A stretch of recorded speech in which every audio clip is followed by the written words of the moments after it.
ഏതായാലും തെളിവെടുപ്പ് പൂർത്തിയാക്കി എന്നാണ് മനസ്സിലാക്കുന്നത്. തെളിവെടുപ്പ് പൂർത്തിയാക്കിയെന്നാണ് മനസ്സിലാക്കുന്നത്. ഉദ്യോഗസ്ഥരൊക്കെ തന്നെയും താഴേക്ക് ഇറങ്ങുന്നുണ്ട്. പോലീസ് ഇപ്പോഴും പുറത്ത് കാത്തിരിക്കുകയാണ്. പോലീസ് തെളിവെടുപ്പ് ഏകദേശം പൂർത്തിയായി എന്നാണ് മനസ്സിലാക്കുന്നത്.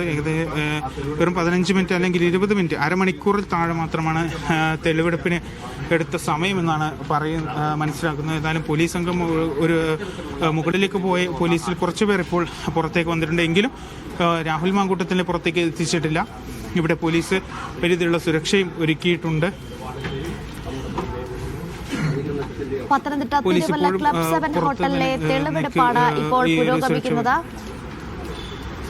5:45 പത്തനംതിട്ട AR ക്യാമ്പിൽ നിന്ന് പുറപ്പെട്ടു. 6:30 തിരുവല്ലയിലെ ഹോട്ടലിലേക്ക് എത്തിച്ചു. ഇപ്പോൾ തെളിവെടുപ്പ് ഏകദേശം 15 മിനിറ്റോളം നീണ്ടിട്ടുണ്ട്. അന്വേഷണ സംഘം സ്ഥലത്ത് ഇപ്പോഴും തുടരുന്നുണ്ട്. ഹോട്ടലിൽ വലിയ സുരക്ഷ ഏർപ്പെടുത്തിയിട്ടുണ്ട്. കഴിഞ്ഞ ദിവസങ്ങളിലൊക്കെ രാഹുലിനെതിരെ വലിയ രീതിയിലുള്ള പ്രതിഷേധം ഡിവൈഎഫ്ഐയുടെയും യുവമോർച്ചയുടെയും ഭാഗത്തു നിന്നൊക്കെ ഉണ്ടായിരുന്നു.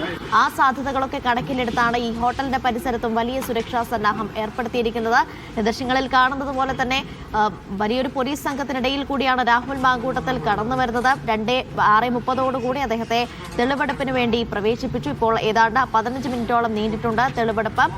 വളരെ വേഗത്തിൽ തന്നെ ഈ 3 കസ്റ്റഡി അനുവദിച്ചത് 3 ദിവസത്തേക്കാണ്. അതുകൊണ്ട് ഈ 3 ദിവസത്തിൽ തന്നെ കൃത്യമായ തെളിവുകൾ അന്വേഷണ സംഘത്തിന് കണ്ടെടുക്കേണ്ടതുണ്ട്. കാരണം 15-ന് കോടതിയിൽ ഹാജരാക്കുകയും ശേഷം 16-ന് രാഹുൽ മാങ്കൂട്ടത്തിന്റെ ജാമ്യാപേക്ഷ പരിഗണിക്കുകയും ചെയ്യുന്നുണ്ട്. അപ്പം ഈ ജാമ്യാപേക്ഷ എതിർക്കുക, അതിനെ തടയുക എന്ന് പറയുന്നത്, ജാമ്യം നൽകുന്നത് തടയുക എന്ന് പറയുന്നത് അന്വേഷണ സംഘത്തെ സംബന്ധിച്ചിടത്തോളം വളരെ നിർണായകമാണ്. കാരണം കഴിഞ്ഞ 2 കേസുകളിലും ആദ്യത്തെ കേസിൽ രാഹുൽ മാങ്കൂട്ടത്തിന്റെ അറസ്റ്റ് ഹൈക്കോടതി ഇടപെട്ട് തടയുന്നു. അതിനിടയിൽ രണ്ടാമത്തെ കേസിൽ മുൻകൂർ ജാമ്യം അനുവദിക്കുന്നു. അങ്ങനെ പക്ഷേ ഇത്തവണ യാതൊരു പിഴവും SITയുടെ ഭാഗത്ത് നിന്ന് സംഭവിക്കരുത് എന്ന് ഉറപ്പുണ്ടായിരുന്നു. അതുകൊണ്ട് തന്നെയാണ് പഴുതുകൾ അടച്ചുകൊണ്ടുള്ള അന്വേഷണം ഈ സംഘത്തിന്റെ ഭാഗത്ത് നിന്ന് ഉണ്ടാകുകയും ചെയ്തത്. വളരെ രഹസ്യമായി രാഹുൽ മാങ്കൂട്ടത്തിനെ കസ്റ്റഡിയിലെടുക്കുന്നു. അങ്ങനെ പെട്ടെന്ന് തന്നെ ഈ 3ാമത്തെ പരാതി ലഭിച്ച ഉടൻ തന്നെ വളരെ പെട്ടെന്ന് അന്വേഷണ സംഘത്തിന്റെ ഭാഗത്ത് നിന്ന് നടപടി ഈ കസ്റ്റഡിയിലെടുത്ത് ചോദ്യം ചെയ്ത് അറസ്റ്റ് രേഖപ്പെടുത്തി തെളിവെടുപ്പ് ഉൾപ്പെടെ നടത്തുന്ന നടപടിക്രമങ്ങളിലേക്ക് SIT കടക്കുകയാണ്. കാരണം ആദ്യത്തെ 2 കേസിലും ഒളിവിൽ പോകാനും മുൻകൂർ ജാമ്യം തേടാനുമുള്ള ഒരു സമയം രാഹുൽ മാങ്കൂട്ടത്തിന് ലഭിച്ചിരുന്നു. പക്ഷേ ഇതിൽ അത് സംഭവിക്കരുത് എന്ന ഉറപ്പ് SITക്ക് ഉണ്ടായിരുന്നു. അതുകൊണ്ട് തന്നെയാണ് വളരെ വേഗത്തിൽ തന്നെ ഒരു ഇടപെടൽ SITയുടെ ഭാഗത്ത് നിന്ന് ഉണ്ടായത്.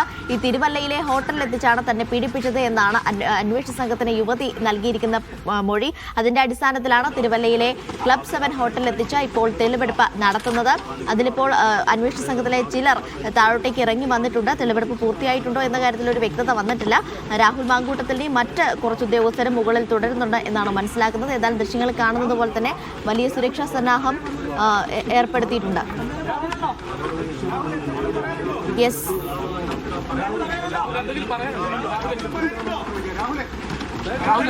രാഹുൽ എന്തെങ്കിലും പറയാനുണ്ടോ? രാഹുൽ ഏത് സാഹചര്യത്തിലാണ് രാഹുലെ പ്രദർശനമാക്കണോ? രാഹുലെ പ്രദർശനമാക്കണോ? രാഹുലെ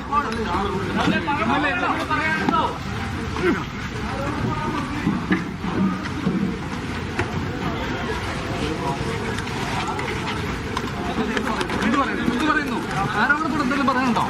രാഹുൽ എന്തെങ്കിലും പറയാനുണ്ടോ? MLA എന്ത് പറയുന്നു? ആരോപണം ശരിയാണോ? ഇപ്പോൾ ആദ്യഘട്ട തെരഞ്ഞെടുപ്പ്